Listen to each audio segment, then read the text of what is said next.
Resend him the link real quick. Oh shoot! Hold on. Let's remove ourselves from this.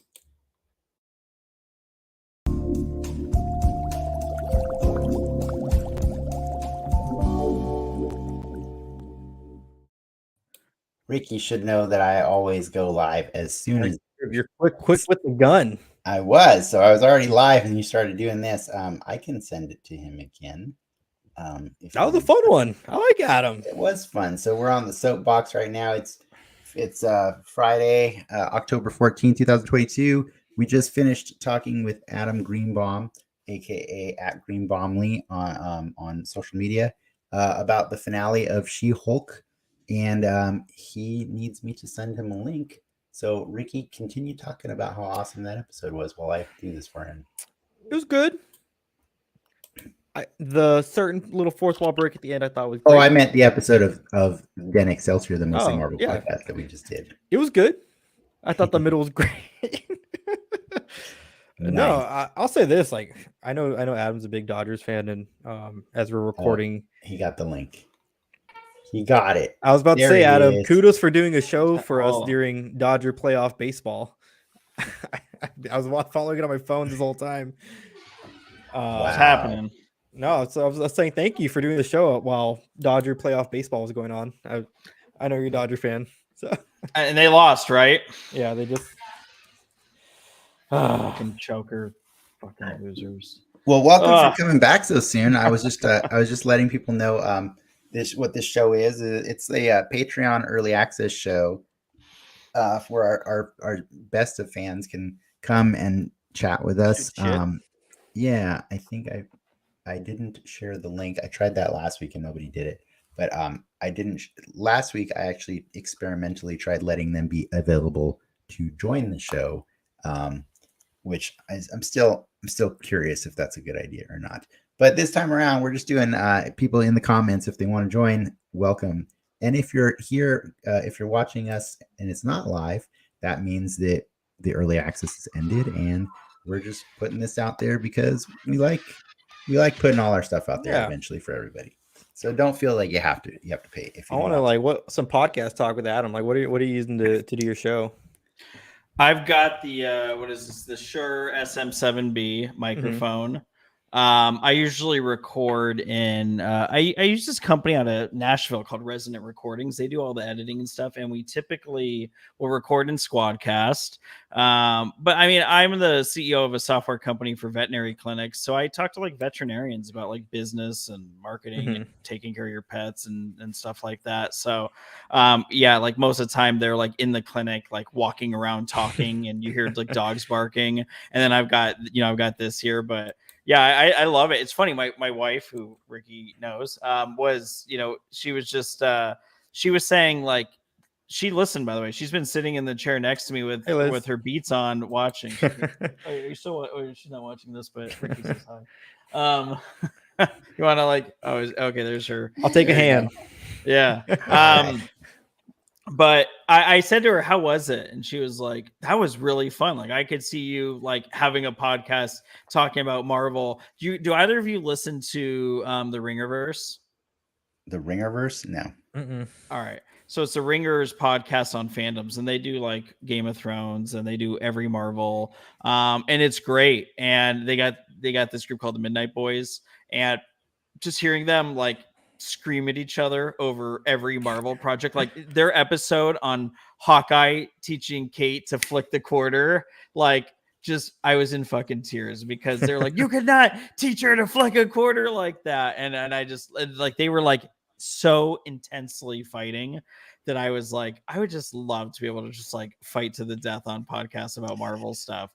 Honestly, like that's kind of where we got with this, right? I'm not gonna lie to you. I fell in love with you this entire episode. There you go. Even through all the disagreement, I love you even more because I think you're what I'm always looking for in the third. Because we did have a third here, but man, he was a little too combative, like at times, or a little, or a little too, just over it. Like where like. A little Marvel fatigue. Yeah, he basically left because he was kind of done. We made him watch Morbius. With Marvel. Like he didn't go see Morbius. He didn't want to go do it. How are you done with Marvel? He's not, because guess what? Daredevil, one of his favorite characters, came back into Marvel last week, and guess what he did? He went back and watched She-Hulk, and now he's watching it all. You're never done, and that's why I laugh at it. But like, I got to be respectful of it too, right? And so, like, if he's reached that point where he doesn't feel the joy of coming on every Friday night to talk with two people who may have differing opinions about how he feels about Marvel, then yeah, by all means, there's the door. You are still welcome back anytime you want, but like, we don't want to hold you here hostage. You know what I mean? So, yeah, and we have had him back on the show too. You know, like, so it's fine. You know, like he just needs to reshape his relationship with it. But like, if this is something you enjoyed, I would gladly consider just adding you on to do this in the future. I know I'm getting ahead of asking Ricky. But like, I thought it was a great show. I'll say most of the guests we have on the show are per Dennis's recommendation.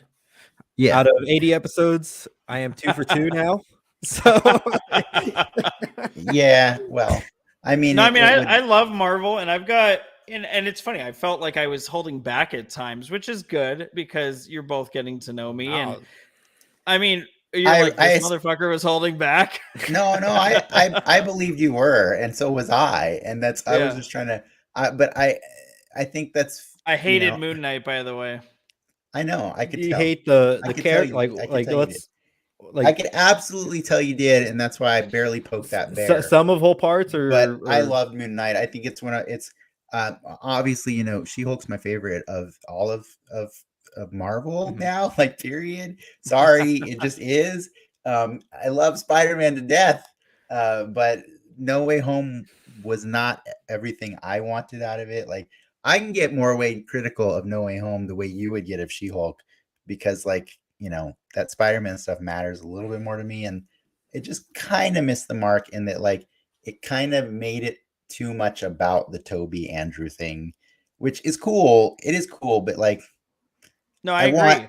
I want the Peter thing. I want just my Peter. I want it. And I did get him at the end. But see, what you just said is the same point I'm making about this shit. Like, you felt that way about like Toby, and that's how I felt about Fourth Wall. But I'm saying, but She-Hulk was everything that I needed She-Hulk to be. That's fair. Like, yeah, and that's great. I mean, I'm glad you got that out of it, because it was such an enjoyable show. And I'm sitting here every day holding this, like, all right, come back. I got this, by the way, I got this signed by Greg Pak, and he actually drew Hulk for me in it. I have a question for you. For you. About when did you read that Planet Hulk? When it came out? When it came out, yeah. Okay. I read it probably a couple months after, when they collected it as a trade. When did you find out about John Carter from Mars? John Carter from Mars, the Edgar Rice Burroughs story. Yeah, character and story. Oh man, I think I see where you're going with this. Yeah, where are you going with that? I'm trying to, because I can't. I guess what he's asking. I loved Planet Hulk until I found out it was a total ripoff. It's like the same, from Mars. That was, but that's okay, because it's Hulk for me, and you get like the Meek and his little army and all of that. But like, I love the characters, but it like blew my mind when I finally saw the plagiarism. I was like, whoa, like, Greg Pak, I thought you were cool. And now it's like, I know I just put that out there into the world. Like, but yeah. Greg Pak used to follow me on Twitter. I don't think he does anymore. Well, I hope he doesn't now. Who was the guy that wrote the Visions? Is that Jim King? I think so. Yeah. He wrote the like, it was the oh man, what is it? The Visions comic. Was it Jim King? Man, I loved that. Yeah, I think it was just Vision Volume 1. Oh, Tom King. He wrote, he writes Batman Tom King also, right? Yeah. I think so. But yeah, his Vision Volume 1, they pulled a lot of that from WandaVision. That was probably one of the most fun things I've ever had. By the way, I didn't ask either of you. Did either of you like or dislike Hawkeye? I thought Hawkeye was pretty meh, and especially disappointing that the post credits scene was what it was. It was. It's like an average for me. Do I like Kate Bishop? Hell yeah. Do I like Hawkeye? Yeah, I do. Do I think that we needed an entire subplot that involved around LARPers? No. No. No, I agree. I had so much fun watching it though. It's crazy. And and I actually say I felt the same way about Kingpin. I kind of wish that's not how we got him. Or if we got him, it should have been a little differently. It just felt like it took away from that. You're right. Like that had way too many storylines going. And I think that's what they're still trying to figure out with these shows. Like they want to do the fan service, but I'll tell you, I'm a little tired of the fan service shit. I'm tired of the 3 Spider-Mans. I'm tired of oh god, what was I just gonna say? I had like the perfect John Krasinski turning into spaghetti, but like John Krasinski, he's not my Reed Richards, and just the fact that they even did that kind of bugs me.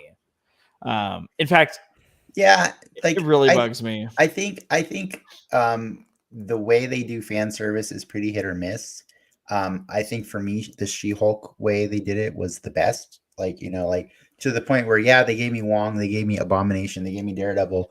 They also gave me Madison. You know what I mean? And they said, if you like Wong and Daredevil and Abomination, you're also going to like Madison now. And and I think that's awesome. That's hilarious. I'm trying to think of the right word, but like the fan service that we got in Endgame, that did not feel like fan service. No, that was perfect. It did. No, it did. Well, it was perfect other than one thing. Do you know what the one thing that wasn't perfect? Didn't get to see my boy go fuck shit up once. You put him in a sling. I honestly think there was a lot of things that weren't perfect about that movie, but like I still love the movie. But like since we never met, since we never met, I'll give you the same like little not disclaimer, but I guess it's the disclaimer that I give everybody. For me, Infinity War was everything that I ever needed out of a Marvel crossover, and I knew, like I even like Ricky was there, like I called it. I said the van back from the Spectrum. Spider-Man's gonna die, like he's gonna die, and the way they did it was killer. And it's gonna be amazing. And my wife was like, why would you want your favorite character dead? And I was like, so that everyone else can know how I feel every time it happens. And damn Dan Slott for killing him. And then when it happened, I was the only person not crying in the theater. I had an evil smile on my face because I was like, feel my pain, feel it. And I love it. I love it because Spider-Man should be one of the characters that dies because he's the most lovable. You know what I mean? And so, but for me, that the MCU as an entity reached its perfection then. And I knew that no matter what, it would never reach that level again. So I needed to have a conversation with myself about what are my expectations going forward. And Marvel Anonymous, like with yourself. No, it's true though. Like I had to take stock and say, like, am I going to keep going on this roller coaster knowing that like I could find little things to nitpick from here on to eternity? Or am I going to allow myself to just enjoy the ride going forward and not be mad that the real reason that Ant-Man got free was because that rat happened to be there, which is basically Mickey Mouse saved the MCU. We're 15 years into this, right? Like, you're not going to love everything. So I just said, fuck it. I'm opening my heart to all of it. I'm opening my heart to the stuff that I'd never even read as comics. Like I had never read Moon Knight before a few months ago, you know what I mean? Yeah. And I'm not a better person for it. Like I'm not like, but I loved that show. I really did. And so I think that's beautiful. I think anytime a comic story in TV or movie can make you want to go read the comics, win. I agree. But when you do read it and you decide, ew, it's poo-poo, wow, even better, right? Because Like that's the dream, right? Is that the adaptation? And so back to what you were saying earlier, the Batman is so bleh for me. That So movie, bad. Holy it's shit. not, I wouldn't even say it's bad. It just didn't hit where I needed it to hit. And like, is it one of those movies that could totally age better later? Sure, if they were half as smart as the Marvel people, like maybe the next two movies could be really awesome. But I don't like what was I don't appreciate what I got, because what I got was nothing new. Like none of it was new. Everything I knew everything that was going to happen in that movie. Yeah. With the exception of, like all of Gotham going underwater, which was the best part of the movie. And then it really just Too didn't kind of long, resolve. It too didn't resolve. dark. Yeah, I mean, Yeah. it was too long. I mean, I fell asleep, and then then it comes out HBO Max. I've probably tried to watch it 4 times. I cannot get through that movie without just feeling so bored. Yeah. And I have this I feel rule where I don't like badmouth TV shows or movies I don't like on Twitter, because I have 44,000 followers on Twitter. I don't want to talk shit about I don't want to talk shit about creators who worked hard on the Batman or worked hard on Moon Knight or all those things. So if I don't like something, I usually keep it to myself. But yeah, I don't, Moon Knight, I think, to be honest, just not being a big, I kind of had the gist. Like I did some like cliff notes, like, okay, I understand he's got multiple personalities. I love Oscar Isaac. I loved him in the show, but I thought I was confused half the time, and I would have to rewatch episodes. Awesome. And then at the end, was it Jake's the third personality? Jake Lockley, yeah. Yeah, but then you realize, like, how many times was that actually Jake? Oh, a lot of them. Yeah, a lot of the times. Yeah, the super violent ones, all the super violent ones. But I'm like, you have to go all the way to the end for me to be like, well, wait, if that was Jake, who the fuck else was Jake? Now I got to go rewatch, and we did. I rewatched it, but that's a weird show because, like, I don't say it's almost on a Moon Knight show. Like, there's no man in suit. There's barely any man in suit Moon Knight in that show, and that was kind of a killer for me.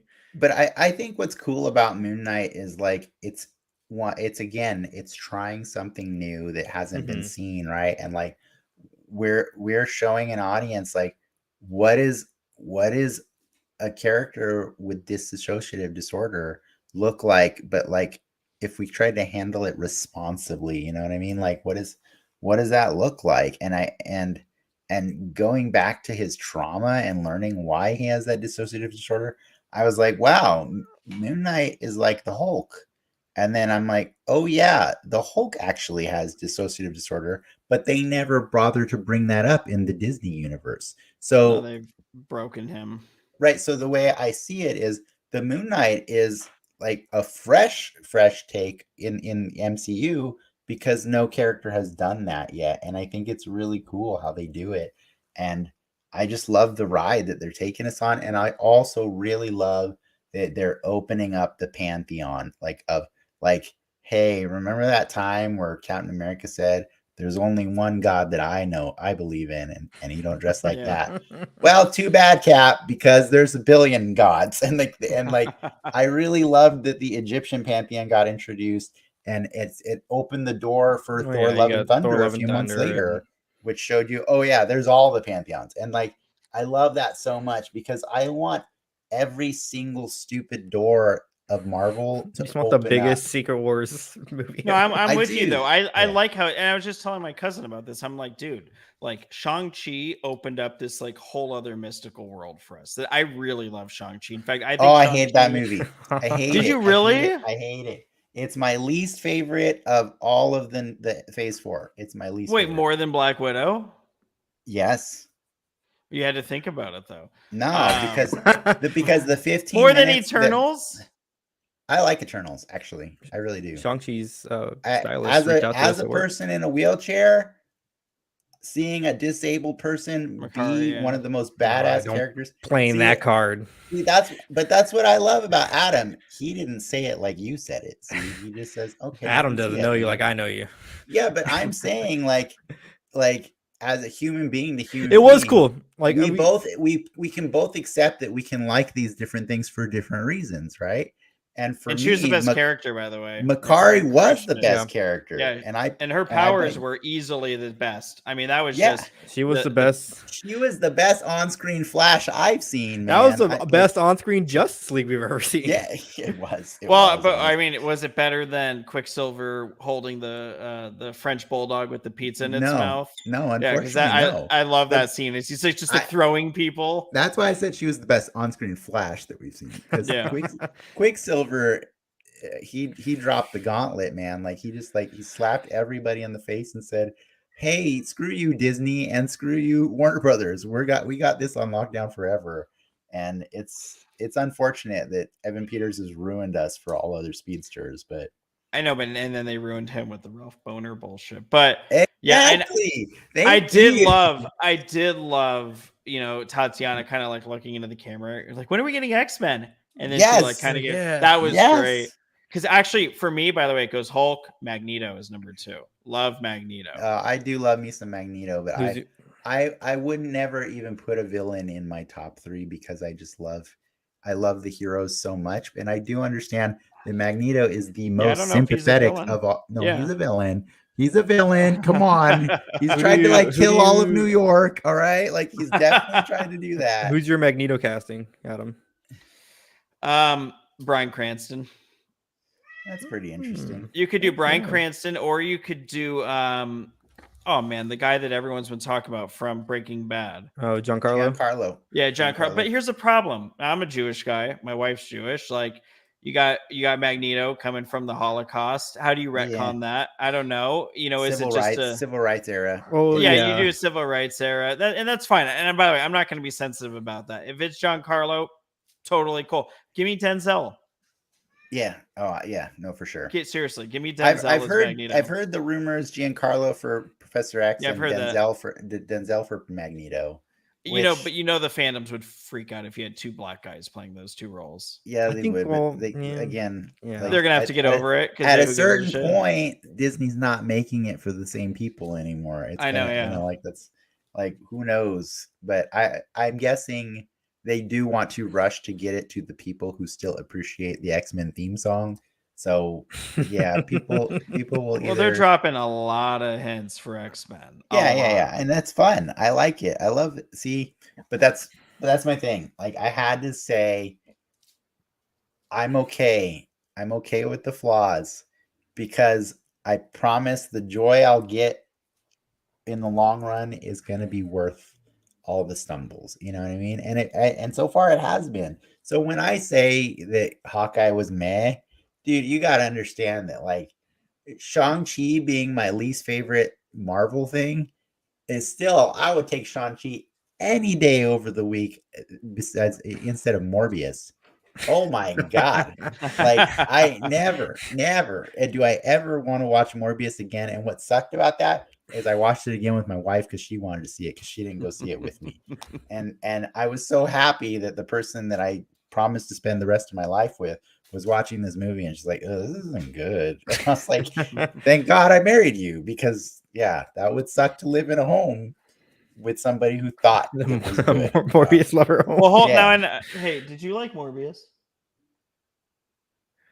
She's kind of like, she's kind of not. She's not. I'm not getting a definitive. You hated it.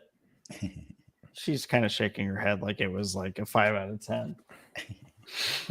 I fell asleep during Morbius.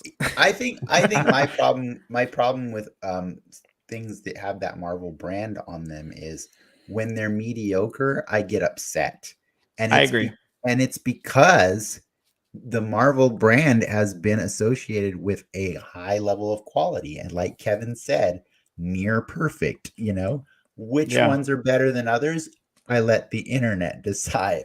But it's so true though, right? Like, it's a higher quality. So like, I feel really privileged as a fan to feel that Shang-Chi was the worst one of Phase 4. Like, I feel really privileged. You know what I mean? Yeah. Like, for me, my favorite ones were What If and She-Hulk, and like, I really did like Falcon and the Winter Soldier, and I love Loki, except for the last episode. Like, I love Loki. And so but I really love that you can come on the show and like give me the entire opposite breakdown. You know, yeah. and Because I it's thought I cool. was bored of What If. I mean, I thought it was interesting. I thought maybe it would tie into Multiverse of Madness was. So we just went to New York, and well, it's like I this is how I feel about it.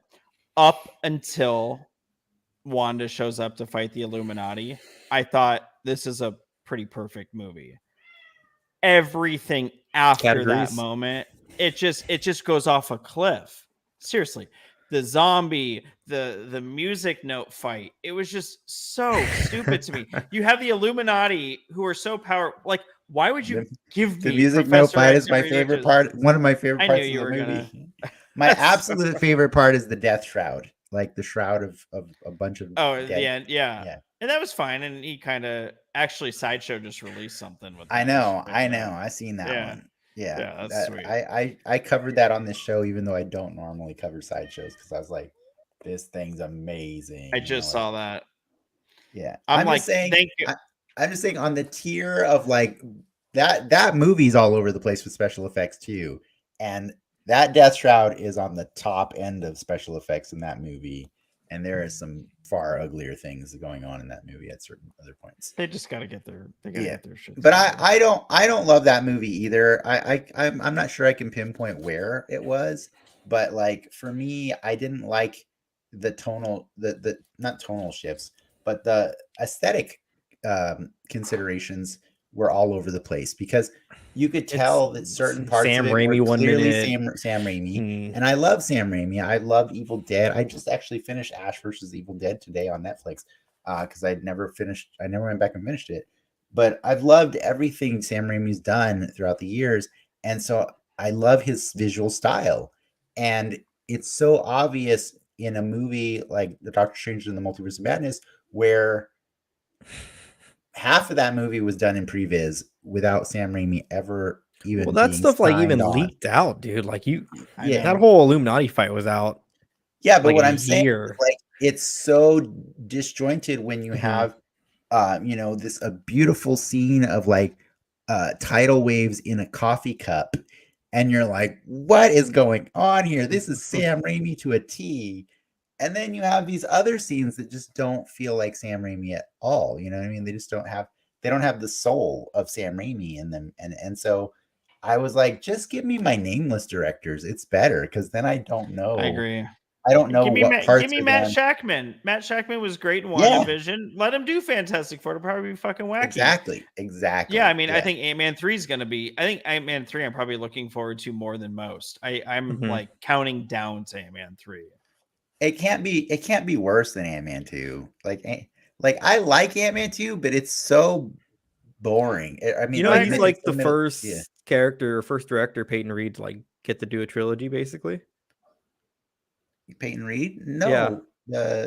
Well, you had the Spider-Man guy did a trilogy. Spider-Man. Oh, yeah, I guess that's true. Spider-Man got a trilogy done. That's true. Yeah. Sorry, that's we count that weird.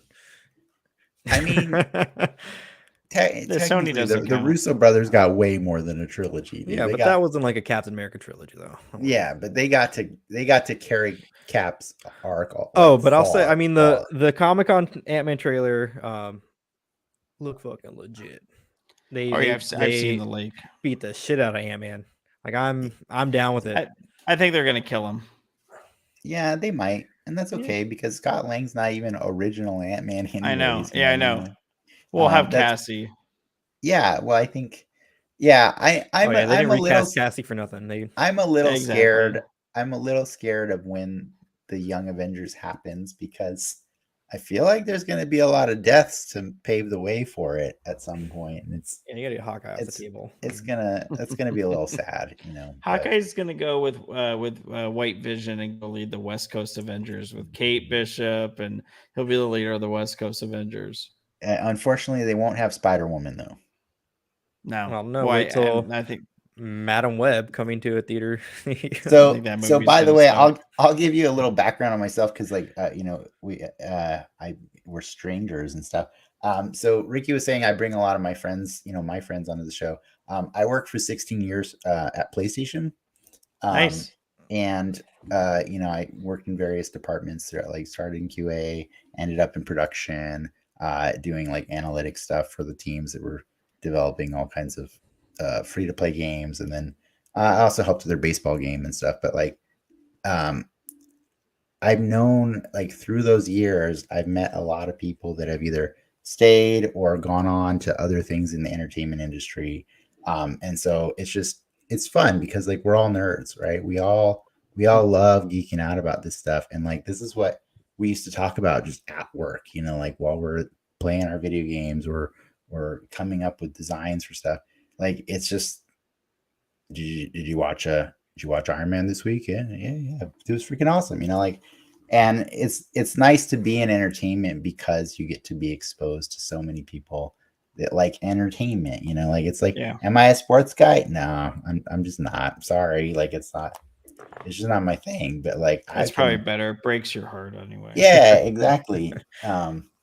But yeah, do I appreciate Welcome to Wrexham? Yeah, because of the storytelling that can come from sports. You know what I mean? But like in general, like we were saying earlier, like I just prefer my heroes fictional because man, they always let you down. They always let you down. Luckily, like it's not even in fashion to like Joss Whedon anymore, and that sucks. You know what I mean? Like I know.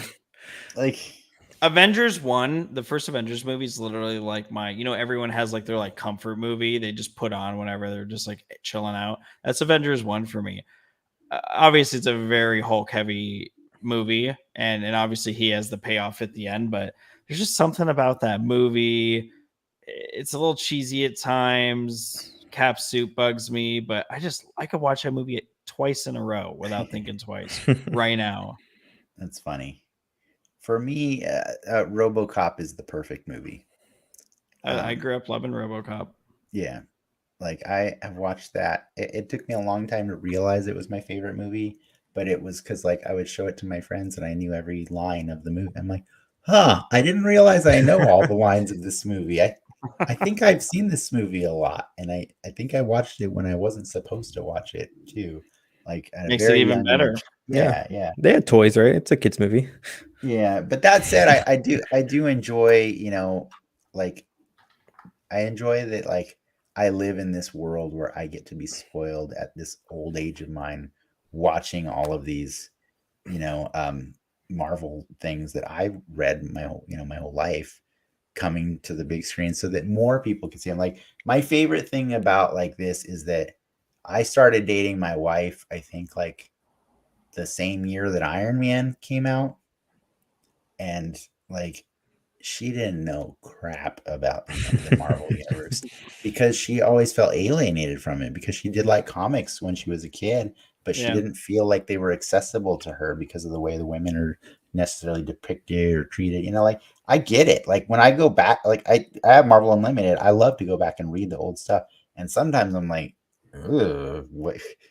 Because I'm trying to see things through her perspective and see like the way the women were drawn in like the early 90s and be like, yeah, it's kind of gross. It's kind of gross, but like, actually, man, that's what guy who did Werewolf by Night was saying. Like he was like, if you look at Elsa Bloodstone in the comics, she's just like totally sexualized. And he was like, no, we're going to go complete opposite. And I thought she was perfect. Yeah. What was the Marvel Becoming? What was that docuseries? Have you seen it, Adam? I can't remember. Are you talking about 616? Is it 616? Where they did like they had like the toy photographer and the cosplay episode. Yeah. Well, they get into like that specific one where they go in like Miss Marvel and like and what she means to people. Yeah. But that's what I just appreciate about the Marvel universe. And so like it's really fun that it gets to now finally reach people in my life. Like when I was a kid, like I have a big family, like not siblings, but like tons of aunts and uncles and cousins and stuff.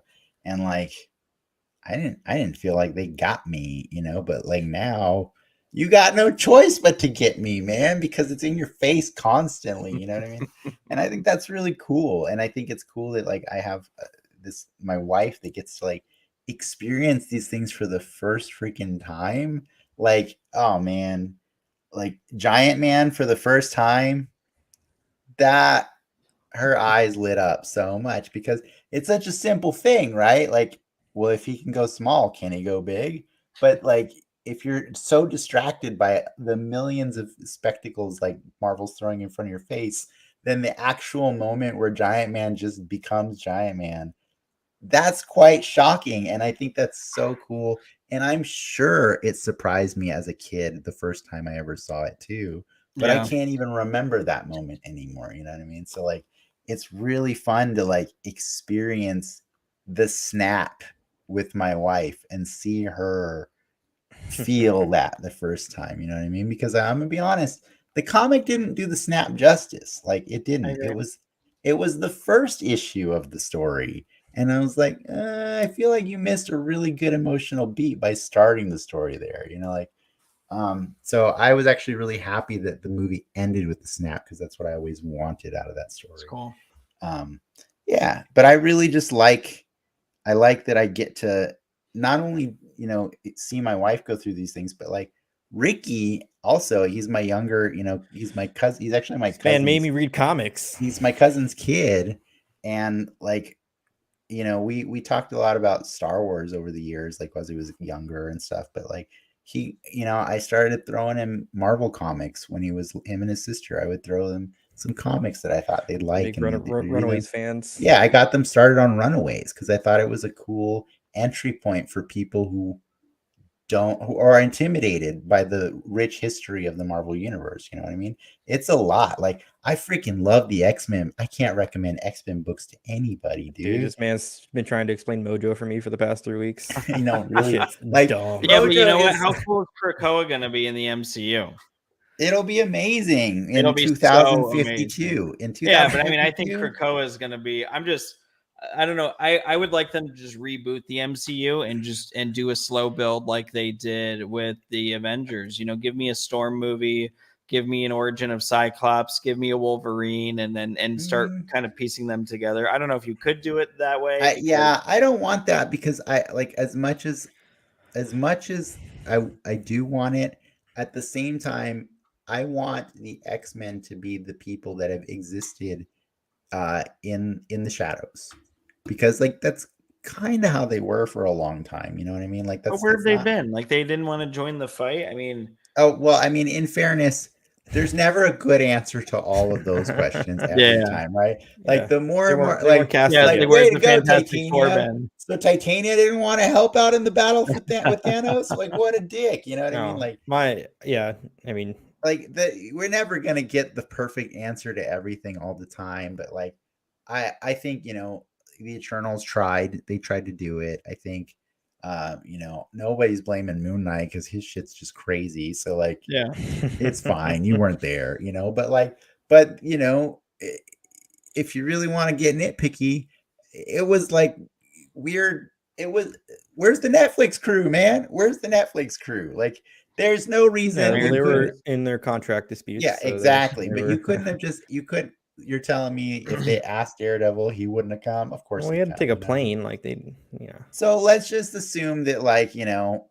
Wong and Doctor Strange got as many as they could in the time they needed, and that's it. And then we're just gonna move on for that, and we're not gonna hold everybody accountable for being present at that one moment in time, and let it just expand. And so, I would I love to see the X-Men have their reasons? Yeah, sure, I guess, you know, but like, would I just love them to exist? Just put them in the suit and all will be well. Would I love them to exist and not only have been existing, but existing on a level where they are so badass that they will stomp the Avengers the first time they try anything?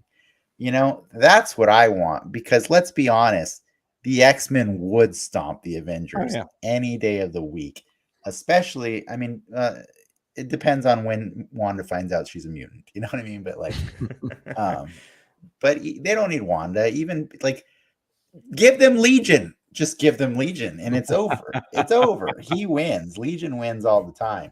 So I think I just want them to just surprise me. Honestly, I agree. So, I'm cool with that. Even if it's just some guy in a bar fighting with claws. You know, maybe we'll get some cool out of that. Maybe we'll get a I don't know. I've been thinking like what's his name? Taron Killam. The guy Oh who played yeah, Elton yeah, John. yeah. Yeah, I know. who And you're then talking about. I mean honestly, go get who's the dude I like for Wolverine for Mike and Dave's wedding? I can't even think of Zac Efron. Dude, Yeah, we're on I'll the take Zac Zac Efron Efron. train. You just I've won been Richie's casting that heart. boy since. Since this podcast started. He's Oh, been yeah. casting Zac Efron I as give every him to me as character. Wolverine. He's As got the every height. character. Wolverine, give He him wanted. Johnny I'm pretty sure Storm, you Johnny wanted. Storm, Yeah, Johnny you wanted him as Storm. Johnny Storm. Give him Iceman. Iceman. will there do you go. it. Namor. Iceman. You wanted him as Namor too. I He think. would have been a good Namor. I mean, if they're gonna go white Namor, he would be a good Namor. But don't What are know. your expectations of Black Panther: Wakanda Forever? I think it's going to be good. I think you don't end phase 4 with it and then delay everything else if you're not ready for this to sort of like satisfy some people. Because I mean, everything else got pushed back. And I think it's going to be good. And I mean, I'm a huge Namor fan. So he's probably in my top 5. And I'm totally cool with the storyline here. I'm ready for it. I need to know your top 5 right now, sir, because it's a special one. So who's my top 5? If so my wife says so, it goes Hulk, Magneto, Wolverine, Hulk, Magneto, Wolverine, Namor. I mean 5. I mean, look, I'm a tech guy. I've started 2 companies. I sold one of them recently. I like Iron Man, but I think I like the MCU version more than I like, because I can't relate to Tony Stark in the comics. I have the same dad issues. You were Team Cap in Civil War, weren't you? No, I think I was Team Iron Man in Civil War. All right. Yeah, no, we're talking about the comics. We're talking about the comics, right? Yeah. I mean, I think I'm in both cases. I think I'm Team Iron Man, but I think it was easier to be Team Cap in the movies because, like, it was they were Captain America's movies, like. I'm looking around everything here is Hulk. Number 5.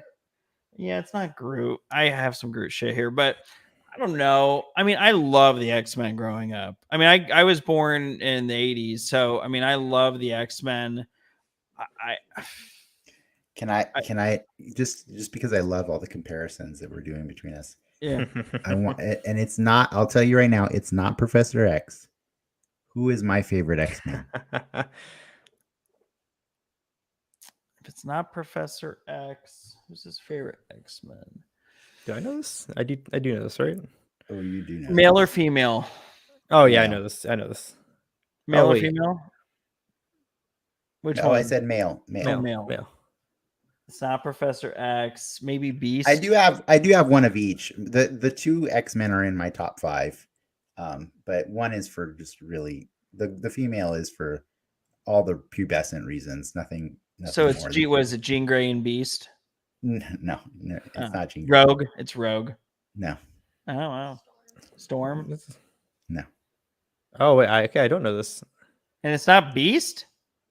No. Well, it can't be Cyclops. You're not a Cyclops guy. I am a Cyclops guy. No, you are a Cyclops guy. Is he a Cyclops guy? I always think a Cyclops guy. I love Cyclops so much, especially Joss Whedon's run of him, and the stuff they did in Avengers vs. X-Men as well. But he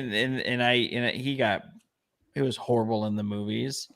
Yeah, I mean, he was. It's weird though. I love the movies. Like my wife will tell you. I mean, I'll just throw on like. I'll throw on like X-Men 2, which is always just funny to watch, like Magneto and them like working together. But also like that's my favorite of the X-Men movies, by the way. Really too. Yeah, I'll put on like First Class, which I love. I mean, I love Fassbender. I mean, the scene where he's in the bar and he's got the with the knife. Oh, it's so good. I mean, I like a lot of things about First Class.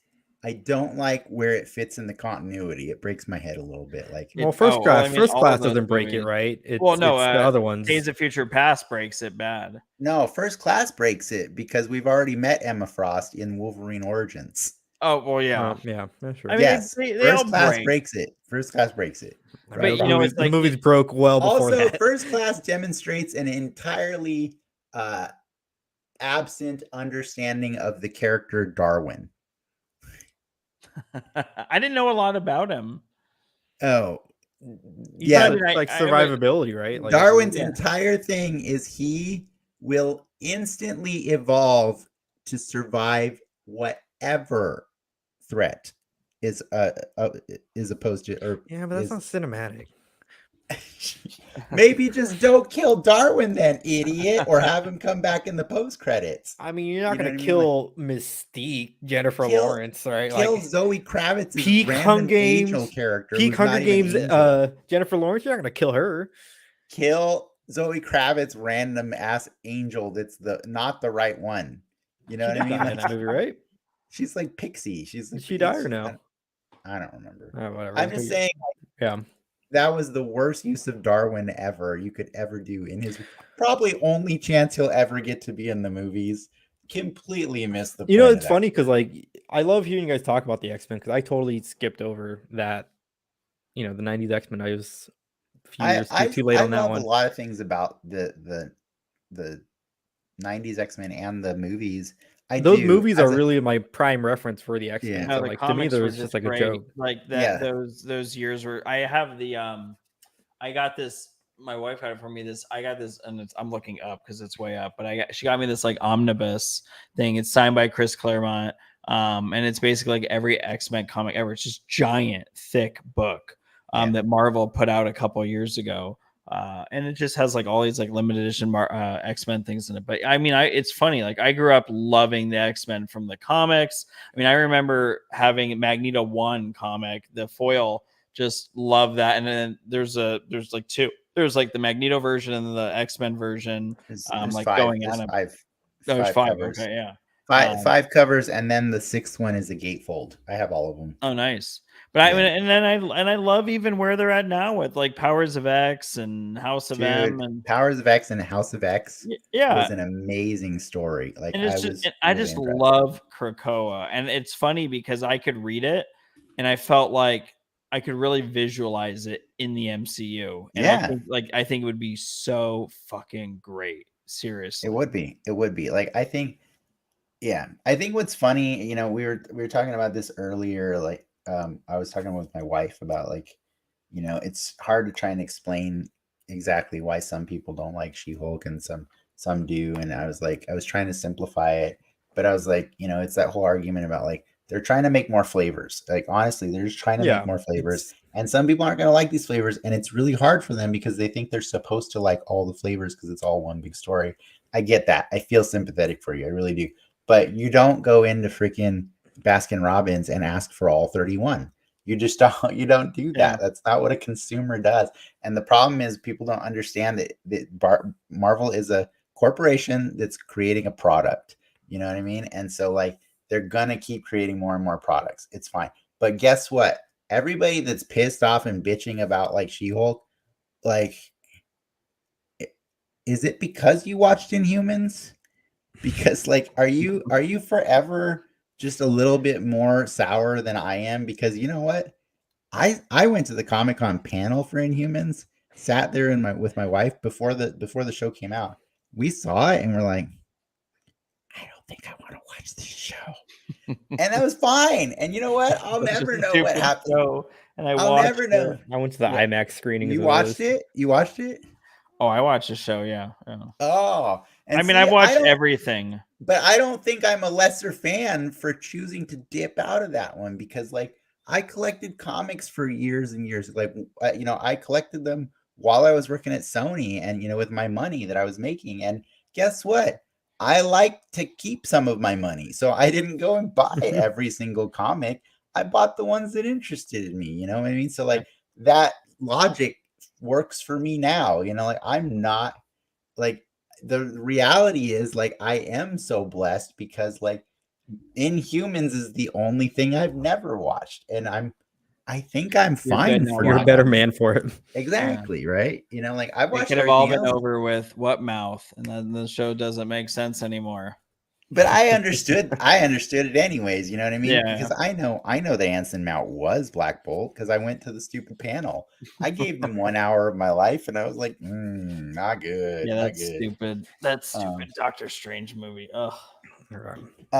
Yeah. But my point is, like, you know, it's I just like talking about this stuff, and it's fine. And I'm not gonna let myself get angry. And so I appreciate that you and I could have so many of these different opinions. And I know that it's supposed to be people who like Cyclops like cops, and it's like, I don't know that it's that. I think that the people who say that don't understand Cyclops. You know what I mean? But like, I think there's several reasons I relate to Cyclops, and one, it's because he did have a disability. I mean, he does have a disability. It's like weird, right? It's like it's due to an accident, but like he does technically have to live life like in a very modified way, right? Like he has to have accessibility options presented to him because of that. But like, I really just love that the character has grown so much over the decades, because like he was Professor X's number one ride or die. Like, this guy was on leader Professor of the X's X-Men. jock forever, man. But eventually he realized that Professor X has been blowing smoke up their asses all this time. And one day he just said, fuck you. I'm in charge. This is my X-Men. And we're gonna go do good shit. We're gonna go help the people that need help. And dude, I just think he's one of the best leaders in the Marvel universe. I agree. I mean, he's Cap. He's Cap of the X-Men. That's exactly what he is. He is. But I think he's better than Cap because he understands what it means to be persecuted too. Do you know what I mean? Oh yeah. Like, I think it's cool. I just really love this character, and I love that Joss Whedon story where Joss Whedon chose to take Wolverine, who was always the most popular character all the time, and kind of sideline him as this like side, character that just has one-liners and likes to drink beer and stuff like that. Like, it's cool. Like, give us a break from Wolverine for once. You know what I mean? Like, he's like in everything all the time. And so, like, especially if you're collecting when I was in the 90s, it was just rough. Like, it's just Venom, Punisher, and Wolverine everywhere. Like, you could not get away from those three. Sometimes Ghost Rider, like people were really into that one and stuff. So yeah, I appreciate Cyclops for who he really is at his core, like the person, you know what I mean? Does he come off as a dick? Hell yeah. I come off as a dick a lot too, though. So yeah, that's where you guys relate. I do relate to it. But guess what? He's also boned one of my favorite X-Men too. Psylocke. Psylocke is my favorite female X-Men. Who? Psylocke. Yeah, you're a Psylocke person. I like Psylocke. Yeah, I'm a big Olivia Munn fan, so I got my piece out of that movie. I am a big Olivia Munn fan. I was not a fan of her Psylocke. I didn't like her in Psylocke. I didn't like her in Psylocke. Like, I don't think anybody will ever achieve my vision of Psylocke. I think your vision of Psylocke's problematic, right? Mine is Ghost in the Shell problem. It's very steamy. There's a lot of like weird lighting going on, and like we're not gonna talk music, and like it's like it's not healthy. My appreciation of Psylocke. So, oh man, but she is a cool character though. But yeah, I don't know that she's actually in my top 5. But yeah, you're like probably one of the best ride or die guests we've had in a moment. You stuck it out in the Soapbox. Yeah. Is this still fun to you, by the way? Angry wife. You're on Patreon. Yeah, she's over here. I can. That's how we make our money. Yeah, she's over here like, homie, I'm done. She's been sitting. I can't believe she came down to sit down here the whole time. Oh, she's online shopping. So there you go. Oh, that's fine. Yeah, if you got to get going. But hey, I'm gonna email you both just so we can all keep in touch. Honestly, I'm just always looking for feedback, anyways, like from all of our guests. So I'll send you an email, like saying, hey, here's what we'll do. Like here's feedback. But like, if this is something you want to do more often, or if you have ideas that for combining shows or something like that, because like I really like having I don't like everybody I discuss these things with to be super close to me, because then they just know me and they know. I like you're surprised that I'm the Psylocke or Cyclops guy. You know what I mean? Like, everybody I know knows. I realized I didn't realize it till like 60 seconds ago when you said it's not Professor X. At the when you said that, I'm thinking, why the fuck would he say that? And then and now I'm realizing why you prefaced it with that. It didn't even hit me in the moment why you said that. Because a lot of people would look at me and just think that it's Professor X. Yeah. And that's kind of why I don't like Professor X, because I think that he's been a bastard of a representation piece for he's the worst disabled man ever. Yeah. He walks all the time. Yeah. All the time. Like, He and it's still keeps really the placard. it's really offensive when certain actors, like, you don't understand. X-Men aside, I have a personal thing where I No, constantly you're wrapping it up and you open it back up. I'm gonna end it soon, but like I constantly observe able-bodied people faking wheelchairs, and I criticize on how accurate they are. Sir Patrick Stewart is one of the best I've ever seen. Like, he's good. It's the feet, right? That's what it's a lot of things. Like, I'm not gonna do that right now. I'm not. Okay. But I'm gonna say McAvoy is awful. He's horrible. Awful at it. Horrible. Yeah. Awful. Horrible. Not a fan at all. So, like, my thing is always like, it would be nice if they just cast somebody that actually understands, like, that'd be cool. But it all depends on how much you want to make that what the character's about. You know what I mean? Yeah. And I think it was always kind of a cheap ploy that Marvel did with that character. So just give us new characters that are better at that representation, I agree. and that's why I discovered Daredevil in my 20s, and I was like, was I supposed to always like Daredevil? And I was like, shit, where was this guy my whole life? And so I love Daredevil. Yeah, he's great. And by the way, we didn't mention this in the show, but like, dude, he was cheating when he was flirting with her too. Was he? Oh my God. When they served him the drinks at the bar, and he pretended to not know where the glass was. Oh, yeah. I thought you meant like he was cheating on her. No, I mean, he cheats. Daredevil cheats. Like, yeah. He's the player. But the heartbeat was after he told her who he is, right? But I'm saying, like, when he was just in the flirting game, pretending to not know where that glass of beer was like, I feel you, bud. Because when I need that special treatment, I'll turn it on just a little bit more. Just a little bit more. I get it. There. Now we can end the show. Right. Thank you so much for being here with us. Yeah, thank you both. Like, it was awesome. Yeah, I hope you had a good time. Yeah, definitely. Shoot me an email. Let's catch up. Yeah, thanks to Liz for being our partner in the background, for sure. Oh, she is. Yeah. All right, guys. All right. Have a good night. Have a good night, guys. Bye.